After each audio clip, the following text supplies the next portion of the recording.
सद्गुरु दया। अभ्यास का तीसरा साधन भजन। सुरत शब्द योग के प्रथम दो साधन सुमिरन और ध्यान के पूर्ण हो जाने पर धुन प्रकट होती है। सुमिरन द्वारा निर्मलता और ध्यान द्वारा प्रेम व एकाग्रता आने पर गुरु दया करके घट में शब्द या नाम का अमृत बख्शते हैं। संतों की भाषा में यही भजन है। दुनियात्मक शब्द में लीन होना। ऊपर निज घर से आ रही चैतन्य की गुंजार या धुन या नाद को सुनना ही स्मरण द्वारा निर्मलता और ध्यान द्वारा प्रेम व एकाग्रता आने पर गुरु दया करके घट में शब्द या नाम का अमृत बख्शते हैं। संतों की भाषा में यही भजन है। दुनियात्मक शब्द में लीन होना। ऊपर निज घर से आ रही चैतन्य की गुंजार या धुन या नाद को सुनना ही शब्द का अभ्यास है। जो धुन निज मालिक सर्वेश्वर निर्मल चैतन्य प्रभु के दरबार से आ रही है, उसका लखाव संत मत में पूरे गुरु दीक्षा के समय कराते हैं। उस आवाज़ को सुनती सुनती सुरत उस आवाज़ के भंडार या स्रोत या जहाँ से यह ध्वनि आ रही है वहाँ पहुँच जाएगी। जैसे मकड़ी तार के सहारे से छत से नीचे उतरती है, वापस उसी तार को पकड़कर उसके सहारे छत पर ऊपर को चढ़ जाती है। शब्द में इस तरह से तवज्जह देने से जन्म जन्मांतरों की अज्ञान में सोई सुरत जाग जाती है। इसमें कोई बाहरी साधन नहीं करना पड़ता। केवल सुरत के कानों से उस शब्द को सुनकर उसमें लीन होना है। इसी धुन को अनहद नाद, सार शब्द, सत्य शब्द कहा गया है। नीचे के मंडलों में अनहद नाद, सत्य देश में सत्य शब्द और निज धाम में आदि शब्द कहा गया है। रूप और ध्वनि दो ऐसी शक्तियां हैं जो सब जीवों को पशु पक्षियों समेत बलपूर्वक अपनी ओर आकर्षित करने की, खींचने की शक्ति रखती हैं। मंदिरों में तथा सभी धर्मों में आरती और घंटे की जो प्रथा प्रचलित है वह अंदर की शब्द धुन से प्रेरित है। बौद्ध मंदिरों में, गिरजाघरों में भी घंटे बजाए जाते हैं। हिंदू मंदिरों में भी आरती के समय तथा हरि कीर्तन के साथ घंटा बजाया जाता है। ये सभी अंतर शब्द की याद दिलाने के लिए प्रचलित हैं। यद्यपि यह ध्वनि घट घट में हो रही है, लेकिन इसको सुन पाना केवल गुरु मुखों के भाग्य की वस्तु है। मन को वश में करने या ठीक करने का शब्द धुन के अलावा और कोई उपाय ही नहीं है। सुरत की जबान से सुमिरन, सुरत की आँखों द्वारा ध्यान और सुरत के कानों द्वारा शब्द या नाम धुन का सुनना ही सब साधनों का सार है। यह अति सहज और शीघ्र फल देने वाला साधन है, जिसे बच्चा, जवान, बूढ़ा कोई भी बिना कठिनाई के कर सकता है। इस नाम का भेद सच्चे संत सद्गुरु सच्चे जिज्ञासुओं को बख्शते हैं।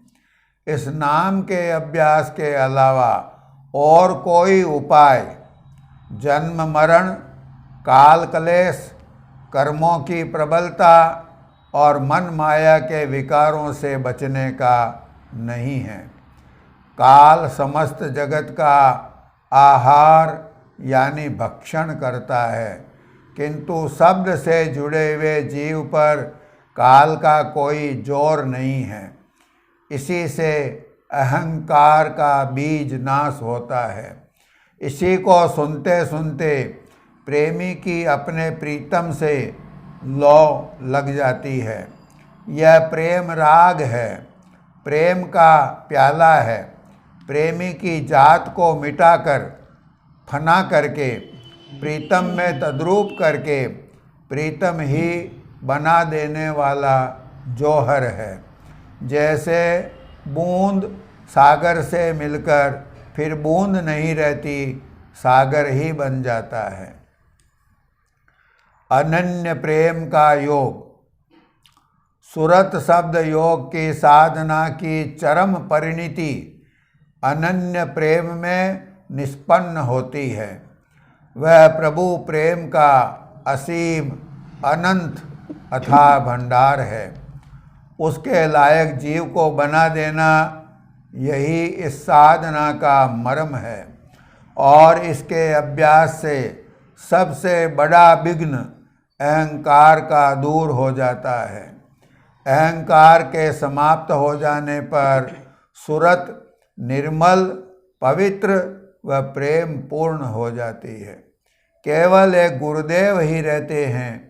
शिष्य का स्वयं का मैंपना नष्ट होकर परम व चिर शांति को प्राप्त होता है।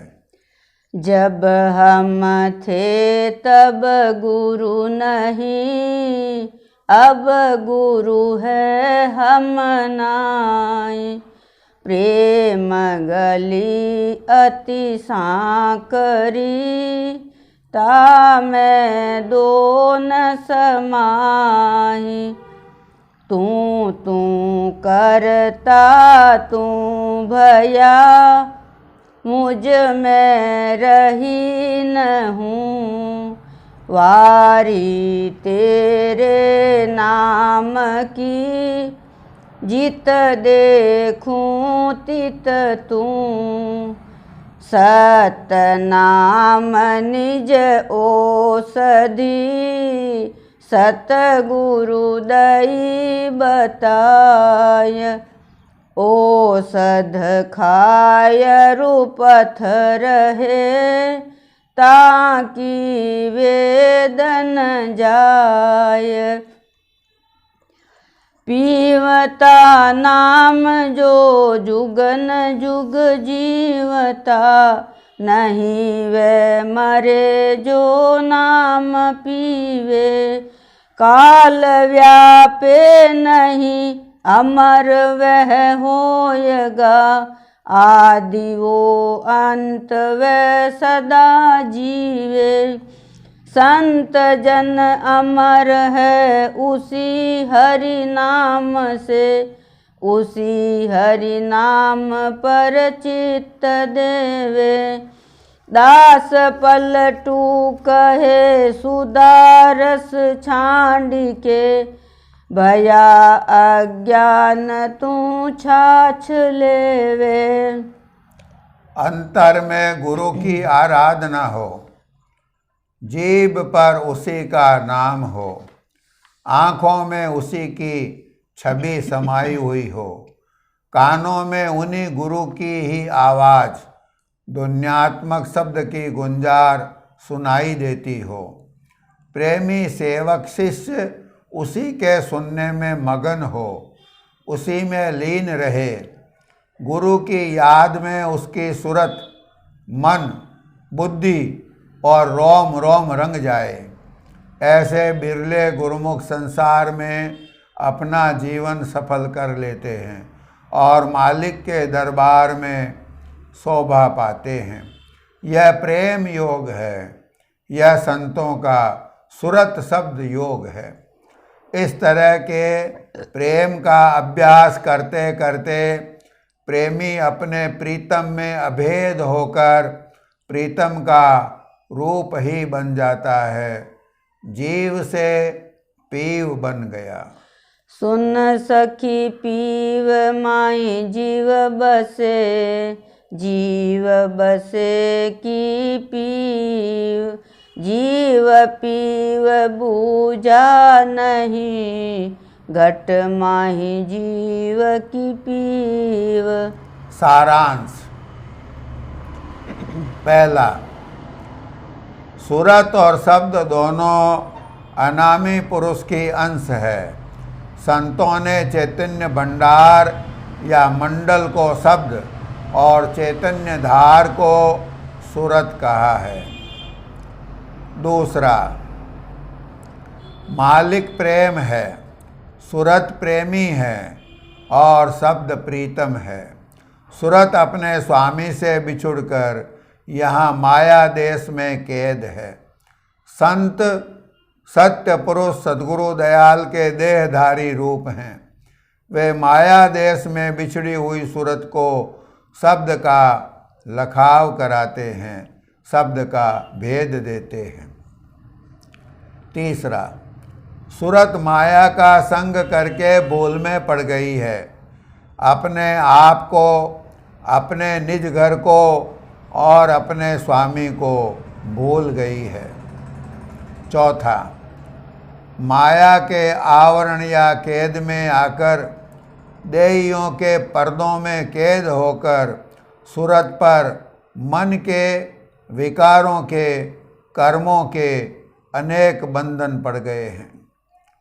पांचवा, बिछुड़ी हुई सूरत सच्चे गुरु की शरण में जाकर उनसे निज घर का, रास्ते का और घर लौटने की जुक्ति का भेद लेकर नर्तन में और कलयुग के समय में शब्द के अभ्यास द्वारा अपने घर को लौट सकती है।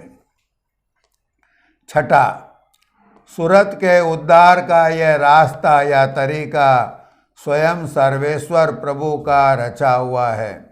यह सदा से है, अपरिवर्तनीय है, अटल है। स्वयं सर्वेश्वर प्रभु जीवात्मा के निज माता पिता व मालिक जगत में संत रूप धरकर पधारते हैं और इसी सनातन सत्य मार्ग को जीवों के लिए जारी फरमाते हैं। सातवां, इस सूरत शब्द योग के साधन में प्रेम अंग प्रधान है। यह मनुष्य मात्र के लिए है। यह सबसे सरल, सबसे भारी फल प्रदान करने वाला तथा शरणागति का निर्विघ्न मार्ग है। यह बहुत ही सहज व सरल है। इसे गृहस्थी भी, पुरुष भी, स्त्रियां भी तथा बालक, वृद्ध व युवा सभी कर सकते हैं। यह सूरत जीवात्मा की धार से कमाया जाने वाला अंतर्मुखी परमार्थी साधन है, जो कि जीवात्मा को अपने मूल यानी भंडार तक पहुंचाकर सच्ची व पूरी मुक्ति, दुखों से, काल से, कर्मों से सदा के लिए छुटकारा प्रदान करता है। आठवां, इस अंतर्मुखी साधन के 3 आयाम हैं। पहला सुमिरन, दूसरा ध्यान, तीसरा ध्वन्यात्मक शब्द का साधन।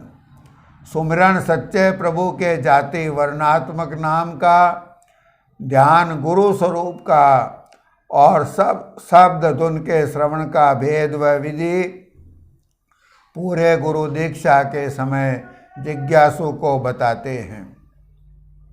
नवा, मालिक अरूप और निराकार है। उससे प्रेम करने में या उसके ध्यान में कठिनाई आती है।